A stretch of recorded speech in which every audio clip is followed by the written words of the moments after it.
Alright, so in this video I'm going to look at the multiple choice section of the Specimen paper 1 for the full A level. So let's get started straight away. So we've got a nucleus of a 9-4, I think that's beryllium, and it captures a proton and emits an alpha particle. What is the product nucleus? So let's just look at the proton number first of all. So what's its proton number going to be? Well, it starts off with a proton number of 4. It gains a proton, then loses 2 during alpha decay. So this proton number is going to be 3. So we can already eliminate D and A from the reckoning there. The neutron number is going to be starting off 9. Adding a proton doesn't change. Adding a proton would add 1 to the nucleon number, and then we're going to subtract 4, so that's going to give you 10, so that's going to give you 6 nucleons overall, so not neutrons, nucleons we were looking at there, so it's going to give us answer C there. Okay, so let's move on. So when comparing X-rays and UV radiation, which statement is correct? X-rays have a lower frequency. No, they don't. X-rays are higher energy, higher frequency. X-rays travel faster. No, they don't. All electromagnetic waves travel at the same speed, in a vacuum anyway. X-rays don't diffract or interfere. Why not? They're waves. Using the same element, photoelectrons emitted using X-rays have a greater maximum kinetic energy. Yes, X-ray photons have larger energy, which they can give to the photoelectrons in the form of kinetic energy. Okay, so monochromatic radiation from a source of light, called source A, is shone on a metallic surface and electrons are emitted from the surface. A second source is used, but no electrons are emitted. Which property of the radiation from source A must be greater than that of source B? So essentially you must have crossed over the threshold frequency from A to B, so essentially A must have a higher frequency than B. So that's this one right here. So we've got 2 vertical copper wires, X and Y, of equal length are joined as shown. Y has a greater diameter than X, and a weight W is hung from the lower end of Y. Okay, so which of the following is correct? So the strain in X is the strain in Y. Let's have a think. So they're both copper, so their Young modulus is going to be the same. So let's think through this. So Young modulus is force divided by area. That's your stress. And then your extension of your original length. We can actually just replace that all with strain for the first one, because we're interested in that. So they've got the same force hanging from them. They've got the same Young modulus, but X has a greater diameter and so a greater area. So that would mean the strain would be smaller if they're going to end up giving the same Young modulus value there. So it's not going to be answer A. That's not correct. The stress in Y is greater than that in X. Stress is force divided by area. So Y has a greater diameter and a greater area, and so would have a lower stress. So no, it's not B. The tension in Y is the same as that in X. Well, yes, they've both got the same force hanging on the end of them. There's no reason the tension will be any different, so I reckon that's correct. The elastic energy stored in X is less than that stored in Y. So let's think about that. If we go up here to the top, we can see that as Y has a greater diameter, Y is going to have a smaller extension. And if we've got the same force but a smaller extension, y is going to store less energy than x. So actually, no, that makes D wrong. So it's always worth checking that. That's not correct. An electron has a kinetic energy E and a de Broglie wavelength lambda. The kinetic energy is increased to 4E. What's the new wavelength?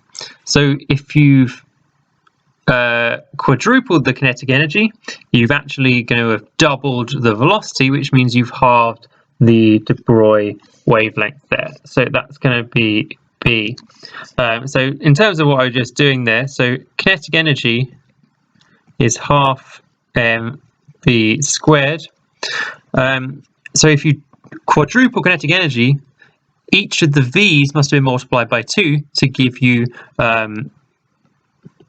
4 times overall. So 4ke is half 2v all squared, if you like. So you've doubled the velocity, and if you double the velocity, you halve the de Broglie wavelength because they're inversely proportional to each other. All right. Okay, so we've got 2 pulses on a string traveling towards each other. Which of the following diagrams shows the shape of the string when the pulses have passed through each other? So let's have a look.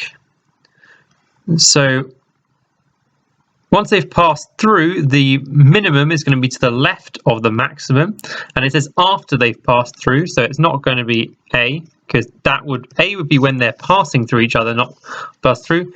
The minimum should be on the left of the peak when they've crossed, so it's not going to be that one. And again, same logic there. The minimum should be the left of the peak, so it leaves us with C, which matches up and makes sense. Okay, monochromatic light may be characterized by its speed, frequency, and wavelength.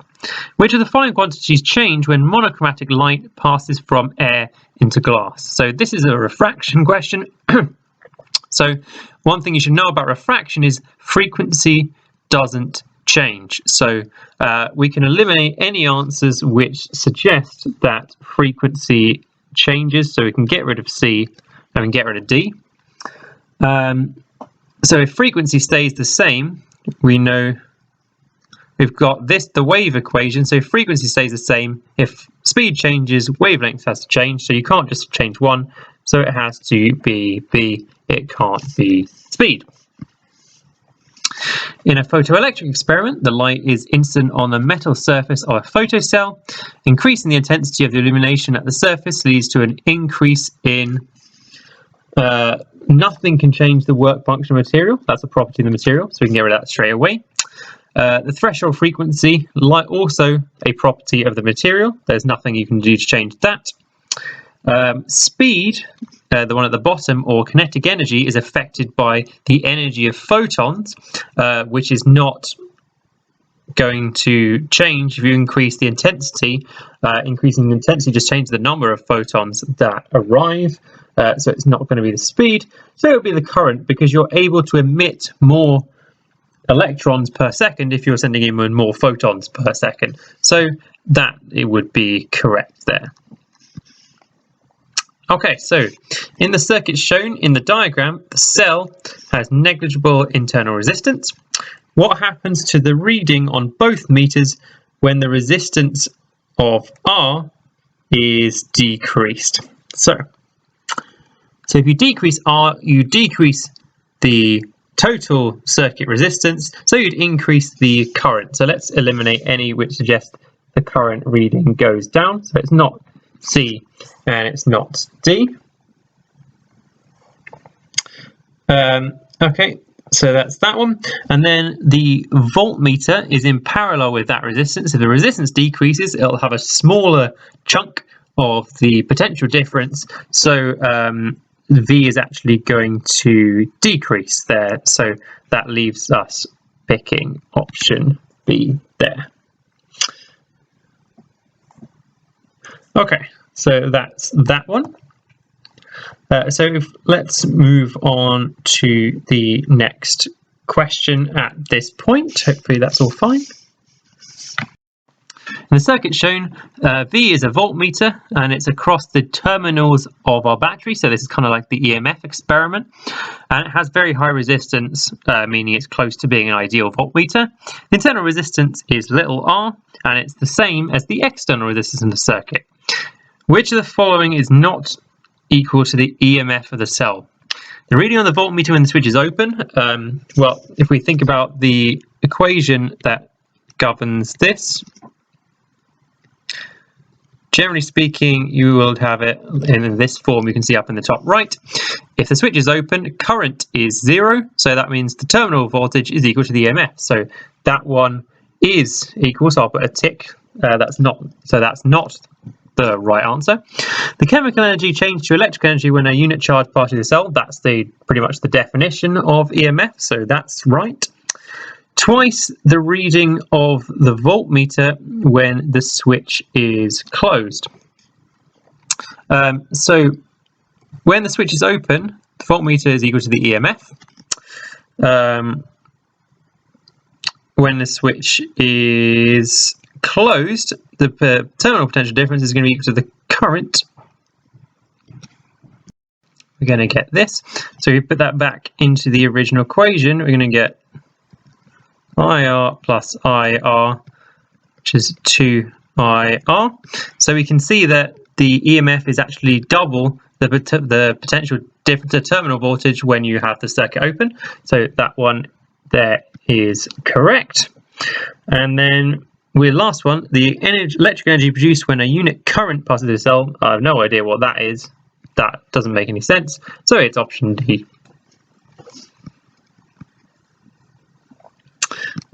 Okay, so monochromatic light of wavelength 490 nanometers falls normally on a diffraction grating that has 6 × 10⁵ lines per meter. Which of the following is correct? So let's set up our equation. So obviously we're doing a diffraction grating, sine theta, and we don't have D in this case, we have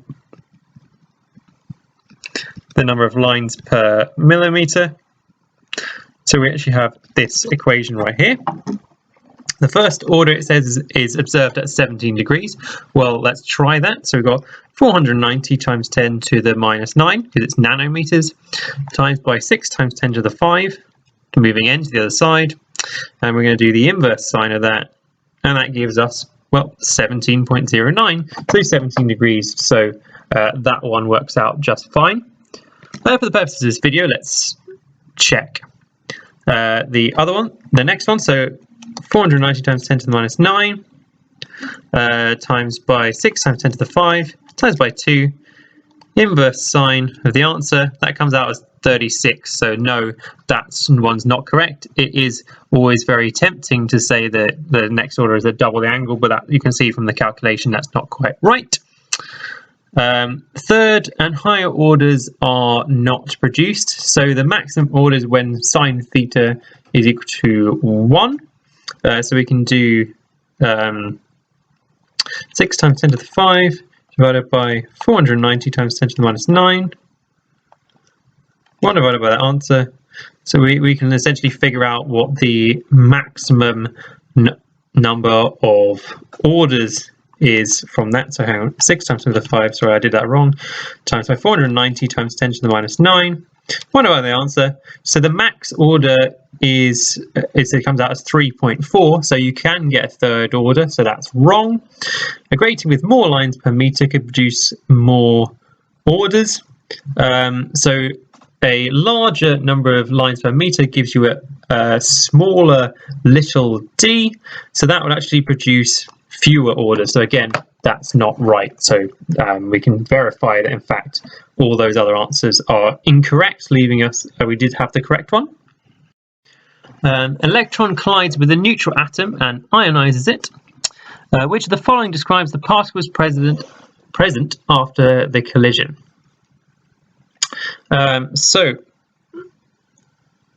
we're going to have one, this is ionized, that means we've removed an electron, so we're going to have an electron, and we're also going to have the electron that collided originally, so we're actually going to have 2 electrons. So let's get rid of the ones that suggest there's only one electron, because that's not right. So we've got the incident electron, and we've just stripped another electron off the atom. Okay, and we're not going to have, if we've taken an electron, we're not going to have a neutron, so that gets rid of D, leaving us with option C. Two forces of 6 newtons and 10 newtons act at a point. Which of the following could not be the magnitude of the resultant? So if they are in the same direction, that would be 16 newtons. If they were in opposite directions, that could be 10 minus 6, which is 4 newtons.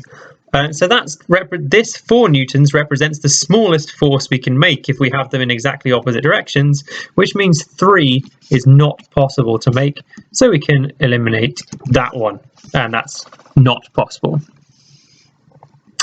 Okay, a car wheel nut can be loosened by applying a force of 200 newtons at the end of a bar of length 0.8 meters, as we can see. The car mechanic is capable of applying a forces of 500 newtons simultaneously in opposite directions on the ends of the wheel, as in Y.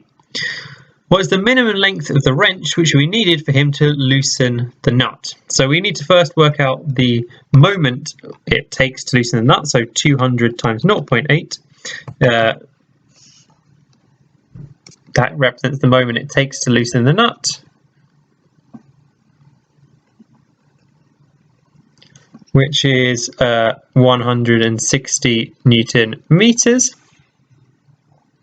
and that must be equal to 500 L, because we've got a couple acting, so it's essentially 500 times L over 2 plus 500 times L over 2. So divide our answer by 500, gives you 0.32 meters. All right.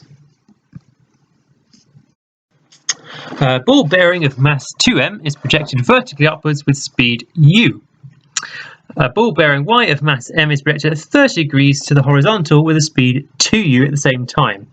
Which of the following statements is correct? So the horizontal component would be 2 times cosine 30, which is like 1.7, so no, it's not equal to u.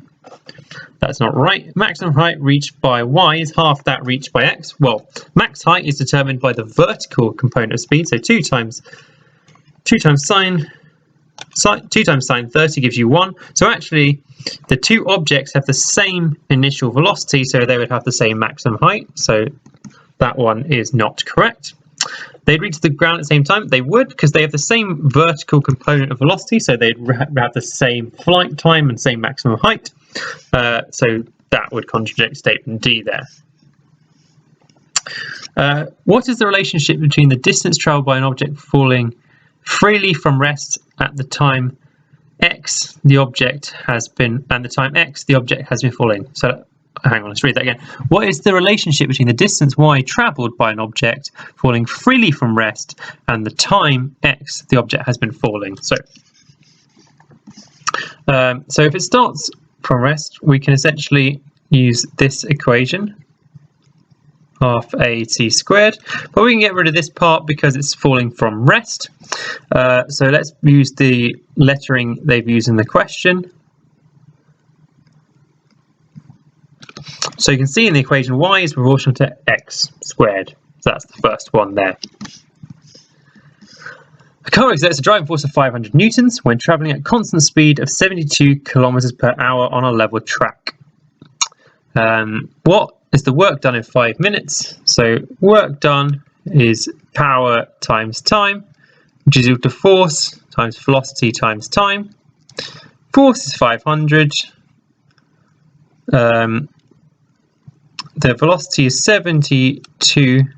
Convert it into meters per hour, divided by 3,600 to turn it into meters per second, times by 5, times by 60. Let's work that out.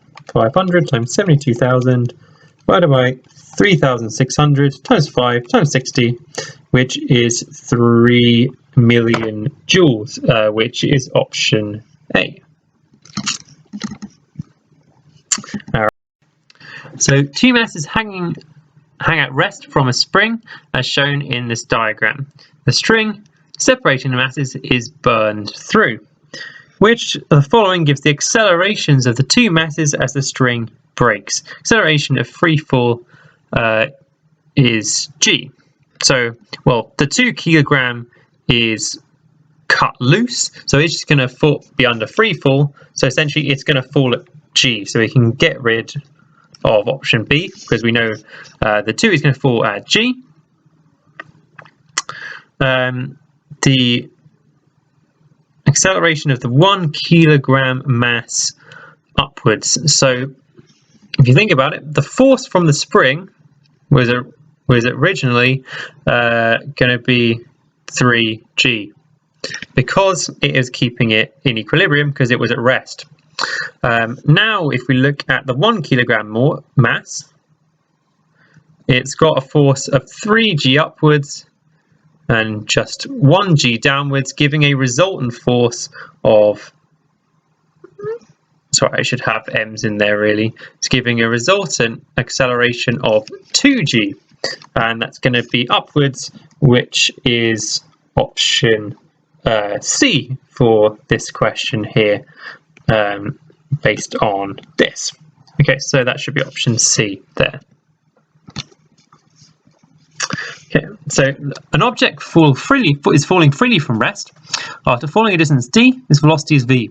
What is its velocity after it's fallen 2d? So we need a relationship between final velocity and the displacement.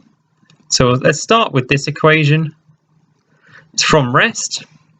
So we can see here, if we double the velocity, we double v squared, which means each v has been multiplied by root 2. So it's going to be root 2 times v.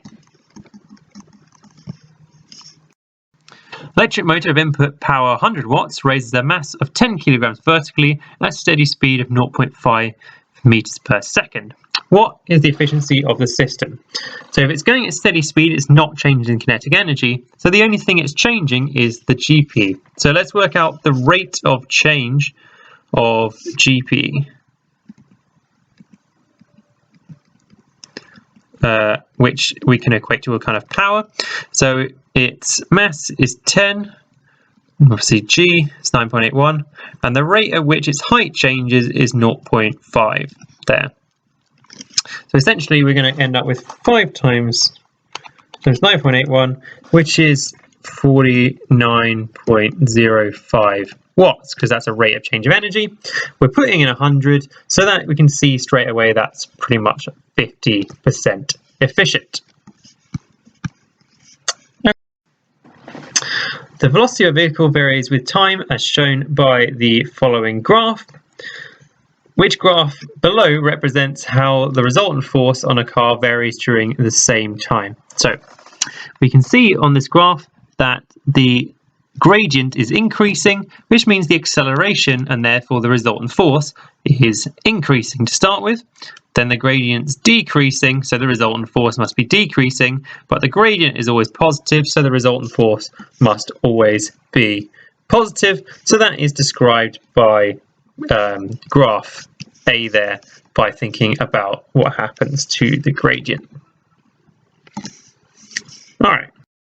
Which of the following provides direct experimental evidence that light is a transverse wave, has a transverse wave motion rather than a longitudinal one? Well, it will be polarization tells you that you're a transverse rather than longitudinal, so that's option C straight away, nice and easy.